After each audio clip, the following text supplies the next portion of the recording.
गंगा धीरे धीरे अपना विकराल रूप धारण करती जा रही है और इसके जद में कई गांव आ रहे हैं। ऐसे में ही एक गांव है मसाढ़ू, जो पूरी तरीके से कटाव की जद में आ गया है। स्थिति ऐसी हो गई है कि लोगों को अब खेती करने तक कोई जमीन नहीं बच पाई। यहाँ लगभग लोग किसान हैं, इसी से अपनी आजीविका चलाते हैं। लेकिन सबौर प्रखंड का इंग्लिश, मसाढ़ू और ममलखा तीनों जगह की बात करें तो तीनों जगह का खेतीहर जमीन लगभग खत्म हो गया। पूरा खेत कटाव की जद में आ गया। स्थिति अब ऐसी हो गई कि लोगों को मजदूरी के लिए बाहर जाना पड़ेगा।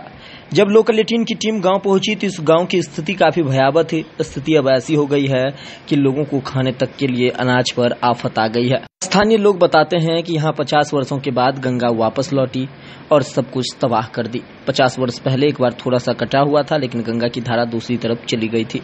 लेकिन इस बार पुनः कटाव शुरू हुआ और 500 एकड़ से अधिक खेतीहर जमीन मां गंगा ने आगोश में समा लिया। लगभग 20 करोड़ से अधिक की जमीन गंगा में विलीन हो गई। उन्होंने बताया कि अब यहाँ पर खेती करने के लिए जमीन नहीं बची है। लोगों को अब बाहर जाकर मजदूरी ही करना पड़ेगा। कभी यहाँ के लोग रईसों की जिंदगी जीते थे। क्या स्थिति है इस गांव की? अभी देखिए, हम मसाढ़ू में हैं और हम ग्रामीण हैं। मेरा घर भी चला गया, विलीन हो गया और 1 घंटा भी जो नहीं हुआ है। देखिए, गंगा माँ का रौद्र रूप एकदम विकराल रूप हो गया है और लगातार कटाव जो है जारी है एकदम। अच्छा, लगभग यहाँ पर कितना खेतीहर जमीन हुआ करता था? खेतीहर जमीन तो इधर से उत्तर के अगर नजर दिया जाए तो सब खेतीहर ही जमीन था। इंग्लिश, मसाढ़ू, ममलखा का लगभग कितना एकड़ होगा? लगभग 500 से भी अधिक होगा ये 500 एकड़ से? हाँ, हम लोग का तीन फसल लगभग हो जाता था और हम लोग उसी खेती पर निर्भर थे। अब क्या स्थिति है उस खेत की? अब तो सारा का सारा पानी बहाव हो रहा है, देखिए रहे हैं इधर।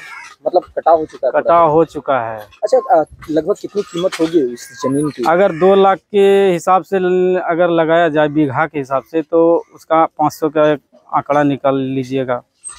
मतलब बहुत ज्यादा है। अच्छा, आप लोगों की आजीविका क्या थी? आजीविका मजदूरी करके खेतीहर पे पहले तो निर्भर थे।